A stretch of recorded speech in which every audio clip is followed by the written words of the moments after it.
SBT, Galton.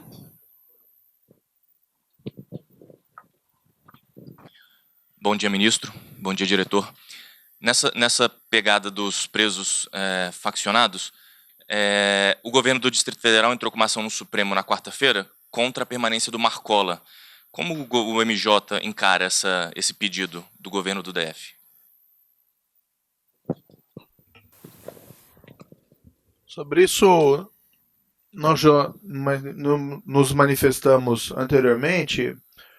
No fundo, os presos nos presídios federais ficam dentro dos presídios, como é óbvio, em regime prisional de absoluto rigor. Então, os presos dentro desses estabelecimentos não oferecem nenhum risco às pessoas que se encontram fora deles. E a avaliação feita pelo Ministério da Justiça, pelo DEPEN, foi no sentido de manter essa liderança específica aqui em Brasília por questões muito específicas.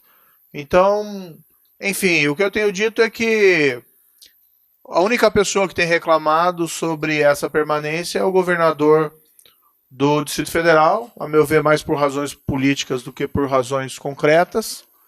E nenhuma embaixada, nenhum órgão ou outro público federal, ninguém tem de fato reclamado e não vi nenhuma reverberação dessa reclamação na sociedade do Distrito Federal. Aliás, os brasileiros têm a compreensão da necessidade de contribuir para o esforço contra a criminalidade organizada, assim como fazem os habitantes dos outros municípios, como Mossoró, como a pequena Catanduvas, como Campo Grande, de contribuir para os esforços contra o crime organizado. Então, ninguém tem medo do crime organizado. São o crime organizado que tem que ter medo do poder público e dos cidadãos. Enfim, a nossa política é essa. Claro que isso vai ser levado ao Supremo Tribunal Federal para que o Supremo Tribunal Federal tome a decisão que entender mais acertada em relação a esse tema. Mas não existe nenhum risco que possa justificar qualquer temor por parte da população. Até se lamenta que esse tema seja trazido tantas vezes pelo governador, gerando talvez uma percepção equivocada de que existe alguma insegurança nisso. Não penso que é a atitude mais responsável. Valor econômico. Até aproveitando aqui, destacar, na lei anticrime, como foi destacado aqui pelo diretor DEPEN, foi aprovada uma norma muito importante, que é uma norma antifacção, basicamente dizendo que aquele que se mantém vinculado à organização criminosa durante o cumprimento da pena não tem direito à obtenção de benefícios prisionais, com progressão de regime ou livramento condicional. Isso é muito importante porque não que seja uma panaceia para resolver o problema das facções criminosas, mas é uma norma legal que visa desestimular e enfraquecer essas organizações criminosas, impondo ao preso uma escolha. Ou você se mantém faccionado ou você não tem benefício prisional. E nós estamos conversando aqui, nós vamos fazer uma campanha de divulgação intra-muros das prisões dessa norma específica, com o objetivo de que o preso se desvincule e possa iniciar o seu caminho para a reabilitação. Breve. Essa é uma campanha que tem um público-alvo específico, né? Então vai ser dentro dos estabelecimentos prisionais. Então não espere ninguém receber um panfleto fora dos locais, né? Mas é algo que é importante, porque o principal propósito dessa norma não é propriamente manter as pessoas presas por mais tempo. Nós queremos que o preso se reabilite, mas nós queremos sim desestimular a vinculação à organização criminosa. Valor econômico, Isadora.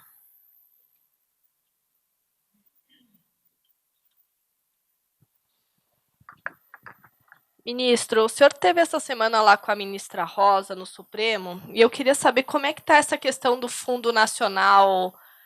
Teve essa decisão do ministro Toffoli para repassar os recursos. Vocês já repassaram alguma coisa? Como é que está esse cronograma aqui no governo?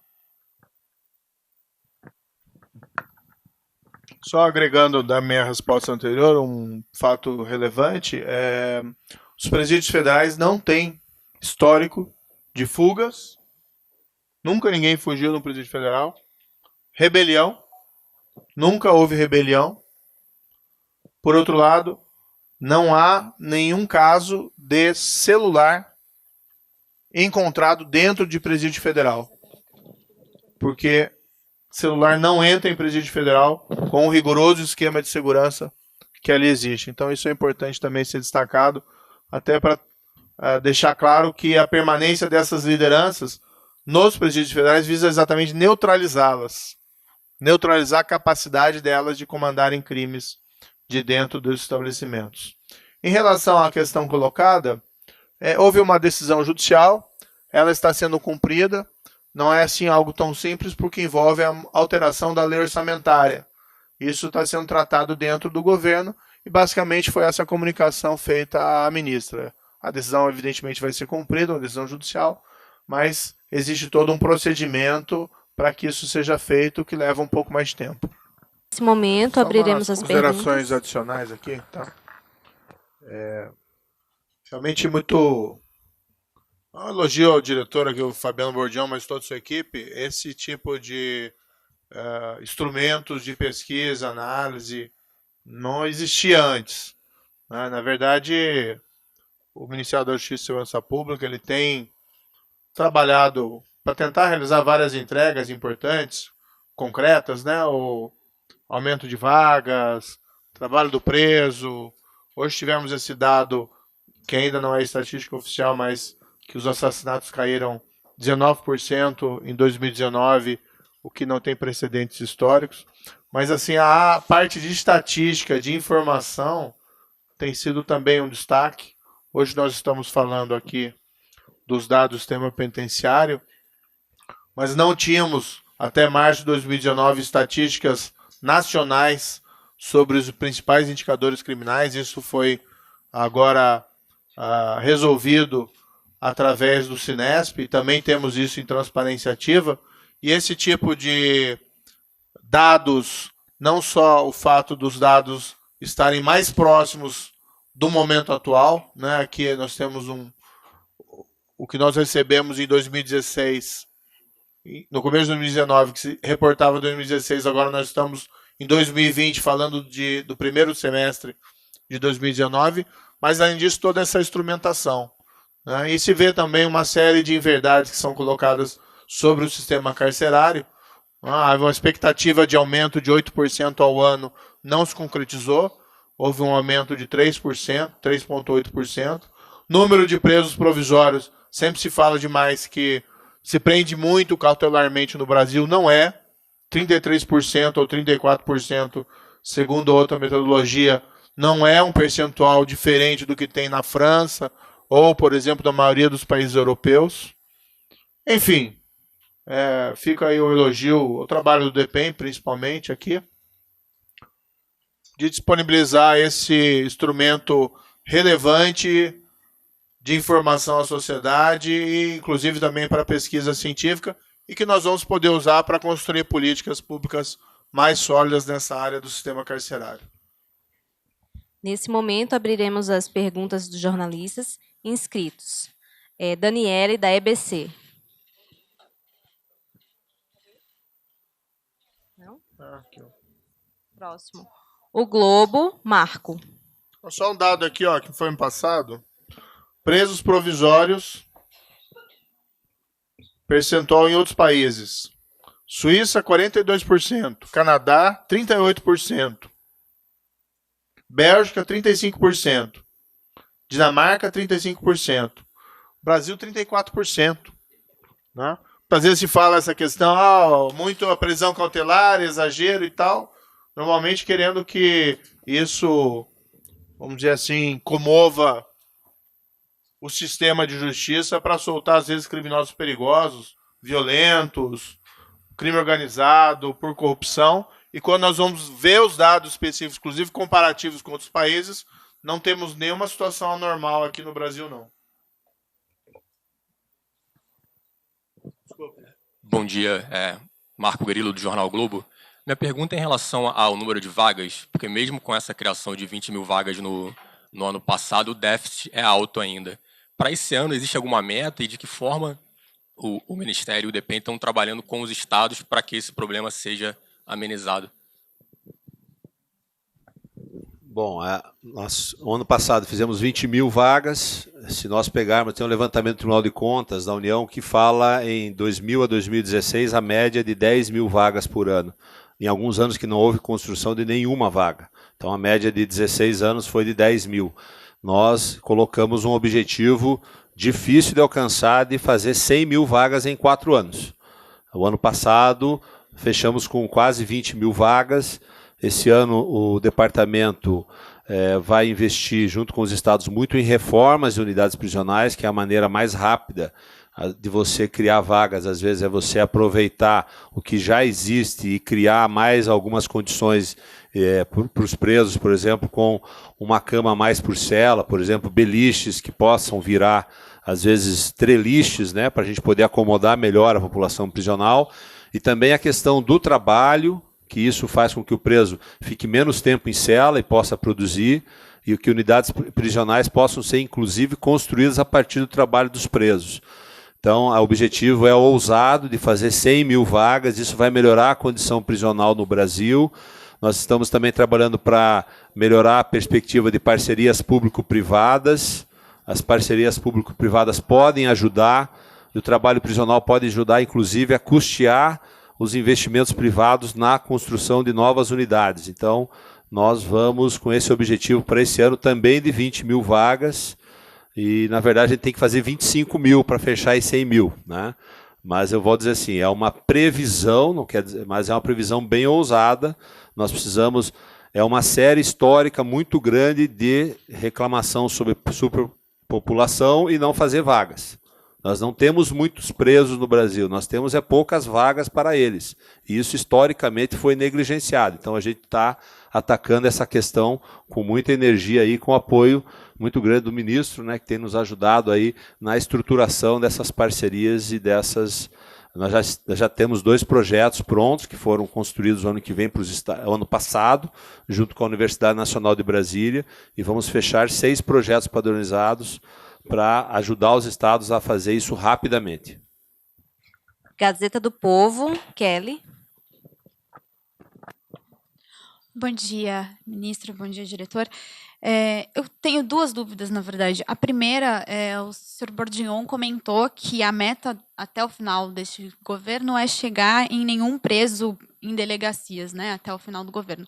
Queria saber como que o governo federal pode auxiliar os estados nessa meta, e também queria saber se no Infopem é possível a gente filtrar quais são os presos ligados a facções que estão nessas unidades prisionais.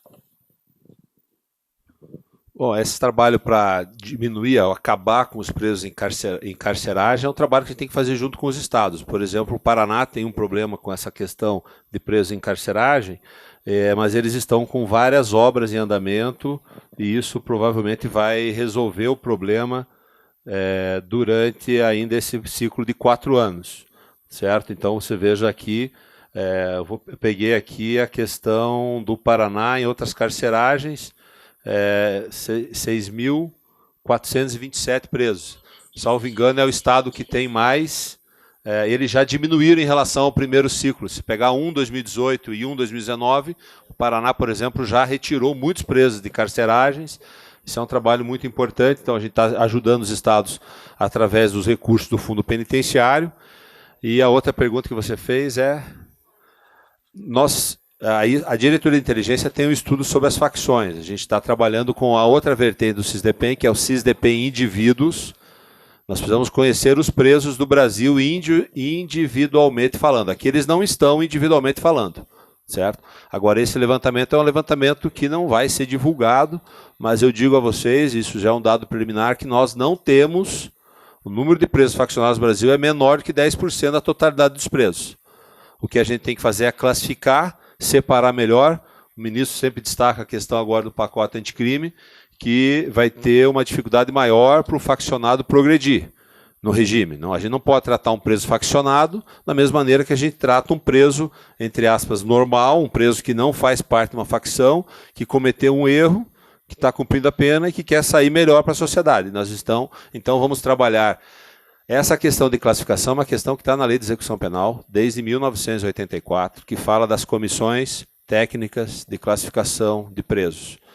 Nós apenas estamos trabalhando com inteligência para fazer isso mais rápido. E isso, nós temos já algum levantamento, mas esse levantamento é um levantamento que não vai ser divulgado, mas eu digo para os senhores e para as senhoras que não é mais que 10%, só que estão muito mal separados às vezes. Então isso a gente vai melhorar e alguns exemplos já estão acontecendo aí no Brasil. De certa forma isso pode explicar um pouco a redução dessa criminalidade violenta que nós tivemos aí por exemplo, a transferência das lideranças para os presídios federais e o regime hoje que não permite o contato físico nos presídios federais.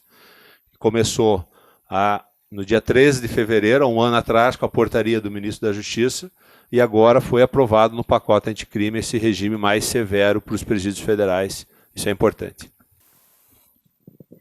TV Brasil, Luana. Olá, bom dia, ministro. Bom dia, diretor. Eu estou com algumas dúvidas. A gente puxou aqui o sistema e ele não mostra exatamente o número de mulheres e homens presos. Ele mostra mulheres, homens e misto. Então, a gente não consegue extrair o número exato. Não sei se a gente procurou errado. Gostaria que vocês dessem uma olhada. Eu queria confirmar também, o objetivo é de 20 mil vagas serem criadas este ano, e até o final do governo Bolsonaro, quantas vagas são, a previsão, a estimativa. E gostaria também de confirmar, acho que foi o ministro, não sei se foi o ministro ou se foi o doutor Fabiano que disse, que há proporcionalmente 367 presos para cada 100 mil habitantes, que o Brasil estaria entre 20 e 25 na posição. Eu queria que o senhor citasse alguns países para poder ilustrar na matéria, que o Brasil estaria atrás de países, para eu dar como exemplo.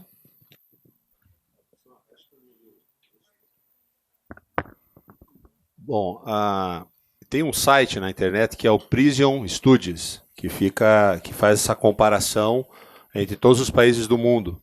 Se você acessar lá esse site, vai ver, eles trabalham com dados de 2016. Aí se você pegar lá os dados, eu não acho razoável a gente trabalhar com população total, que falam, por exemplo, que o Brasil é a terceira maior população carcerária do mundo, mas nós somos o 5º país do mundo em população. Então, logicamente, se for comparar o Brasil com a Nova Zelândia, nós vamos sempre ter mais presos que a Nova Zelândia, né? Então, um comparativo melhor, assim como é feito, por exemplo, homicídios por 100 mil habitantes, né? Então, esse site tem números absolutos e tem números relativos. Se a gente pegar números relativos, o Brasil está abaixo, entre 20 a 25, nossa colocação. Quem está na frente de nós? Os Estados Unidos, por exemplo. Cuba tem mais presos por 100 mil habitantes do que o Brasil. Eles chegam a 550 presos, salvo engano. Mas se você procurar nesse site do Prison Studies, e nosso pessoal da comunicação social ali pode te mostrar.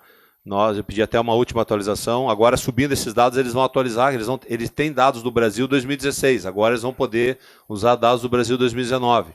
Mas eu volto a dizer, o problema não é quantos presos você tem. O problema é o que você faz com os presos que você possui. E a gente tem que ter controle, trabalho, né, para que isso melhore. A questão do público feminino, tem aí?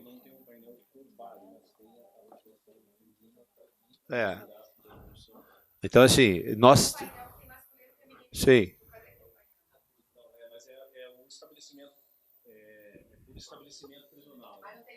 Não, mas tem o geral. Veja, o que eu expliquei lá. Nós publicamos hoje 21 painéis de 3 anos. Então, já fica uma observação. A gente cria esse painel. Não, mas nós, no grupo, na publicação, se você entrar na planilha Excel lá, eu vou pedir o pessoal abrir lá, tem o dado ali, entendeu?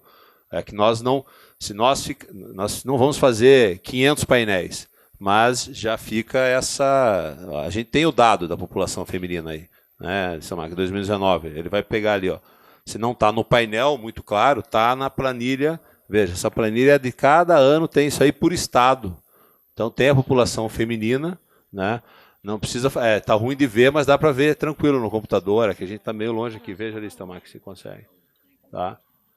Não, só dá o número, não precisa. Olha lá. Ó. Então, população de mulheres, 37.139. De homens, tá aqui, ó. E tem inclusive lá, ó, mulheres na segurança pública, tá vendo? Esse dado aqui, ó, são as mulheres que estão em delegacia, 629, e as mulheres que estão em outras unidades prisionais, 37 mil. Ok? Tá aí. Tá aí o dado. Já vamos fazer o painel que você pediu aí para a semana que vem. Mas você tem o dado já aí, ó. Então, isso que eu digo assim, para pesquisa e para os jornalistas, o que não tiver nos painéis está nas planilhas que estão publicadas hoje também e desde 2005. Né? Então, agora, claro que a gente precisa deixar isso cada vez mais palatável. Então, já fica aí a sugestão, vamos fazer o painel. Então, é o que eu expliquei. Nós temos, inclusive, no site do DEPEN, vamos abrir aqui, Stelmach. Eu vou mostrar para você, mais para baixo? Aqui, ó. Tem que fazer a propaganda do site, né? Aqui você vai na entrada do site, você tem obras, certo? Aqui você tem as previsões que nós fizemos no ano de 2019. Nós fizemos uma primeira previsão, uma segunda e o que foi feito, efetivamente. Claro, nós colocamos lá 25 de previsão e fechou com 19, porque teve alguns atrasos de obra. Né? Mas aqui você tem as obras por estado. Então vamos lá. Estado do Paraná. Aqui as obras que estão em andamento, ok? Aí você clica lá, tem como é que está o andamento da obra. Certo? Nós queremos projetar para esse ano também 20 mil. Se a gente quer fazer 100 mil, eu tenho que fazer até mais do que isso. Né? Mas esse ano a gente vai ter um foco muito grande em reformas, para que a gente faça mais vagas com menos recurso. Ok? E por exemplo, nós vamos contratar aí 120 engenheiros até o meio do ano. Nós temos muitas obras que têm dificuldade de continuar porque não tem o técnico lá para que a obra ande. Então, foi importante o apoio do ministro junto com o Ministério da Economia, Ministério da Defesa. Nós seguimos o modelo do Ministério da Defesa para a contratação de engenheiros. Foi uma lei que foi aprovada junto com aquela projeto para a venda de bens dos criminosos, então tem um artigo lá que permitiu ao Departamento Penitenciário a contratação de mais engenheiros. 100 mil é um objetivo, de abrir vagas, criar vagas. Veja, por exemplo, o Brasil tem 60 mil presos hoje com tornozeleiras. Se eu subir esse número, eu aumento as vagas nas unidades prisionais. Não estou dizendo que a gente vai fazer... A tornozeleira não é uma panaceia, tem que ser usada com moderação. Mas hoje nós vamos divulgar ainda esse levantamento. Nós temos 60 mil pessoas que estão submetidas a tornozeleiras eletrônicas, que não ocupam uma vaga física em unidades prisionais. É um dado também importante que não está nesse levantamento, que a gente está separando o que é a vaga física em unidade prisional e essas vagas, entre aspas, virtuais em estruturas de monitoramento eletrônico. Vamos para a última pergunta. Globo News, Isabela Camargo.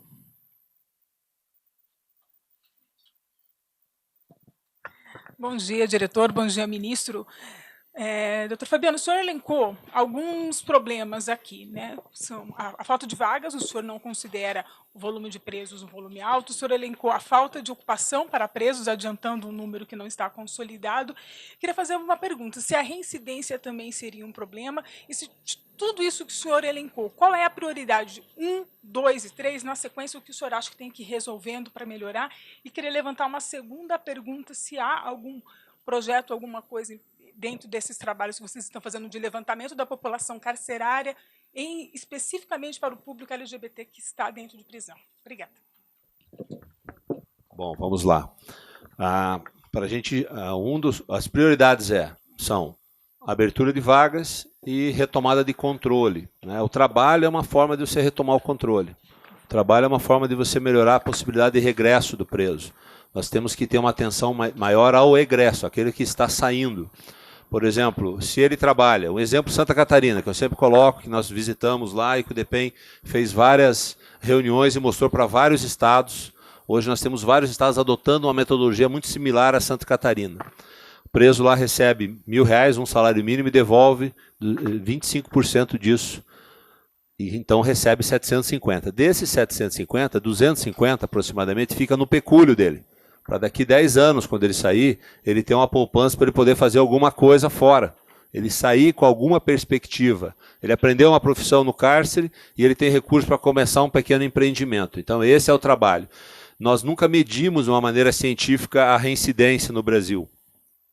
O CISDP em indivíduos, que não é esse módulo, o CISDP em indivíduos é um módulo que nós já temos 71% dos presos individualmente no Brasil todo. Os estados nos passaram os dados e nós estamos com mais de 1 milhão de presos no sistema. Mas espera aí, mas você não tem 1 milhão de presos. Sim, é que o preso no CISDP em indivíduos nunca mais sai do sistema.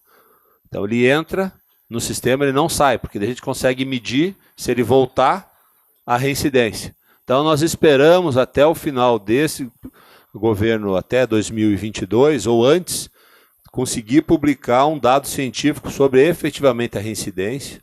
Nós investimos em alguns projetos aí, convênios com os estados para o tratamento do egresso, por exemplo, Minas Gerais, para que, às vezes, você investindo R$50 por mês em um egresso, que ele não volte para a unidade prisional, eu estou criando uma vaga por R$50.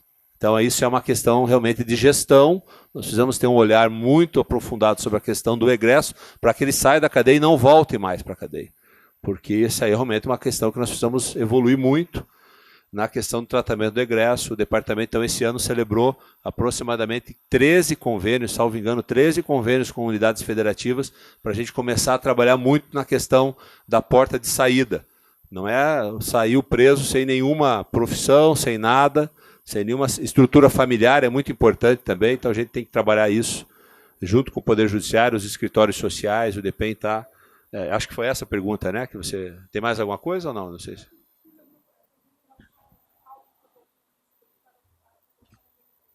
Sim, sim. Então, nós temos no site do DEPEN uma nota técnica já que foi publicada no final do ano passado sobre a população LGBT, que está em consulta pública. Agora eu vou achar essa nota aqui, ela está meio escondida realmente, nós precisamos, mas eu vou... Tem muita informação no site do DEPEN, mas está aqui na questão da... Não, eu vou achar para você aqui. Promoção. Está aqui. Olha só, perguntas e respostas. Aqui, ó. Está em Mulheres e Diversidades. Ok. Promoção das diversidades. Consulta pública DEPEN lança. Nós fizemos uma nota para a imprensa disso, tá? A nota foi publicada ano passado, em 20/11, e se você clicar aqui, você acessa a nota técnica feita pela equipe. Eu destaco muito a equipe de servidores do Departamento Penitenciário. Depende, às vezes fazia muito com consultoria externa. Nós estamos fazendo muita coisa com o trabalho dos nossos servidores, né, servidores do sistema penitenciário. O levantamento aqui coloca também 111 mil servidores que trabalham nas 1.500 unidades prisionais do Brasil, que precisam cada vez mais ser valorizadas. Está aqui a nota. Ó. Questão LGBT, o DEPEN tem uma preocupação, logicamente, com toda a população carcerária, e não é diferente com essa população também. Tá ok? Agradecemos a todos. Está encerrada essa coletiva.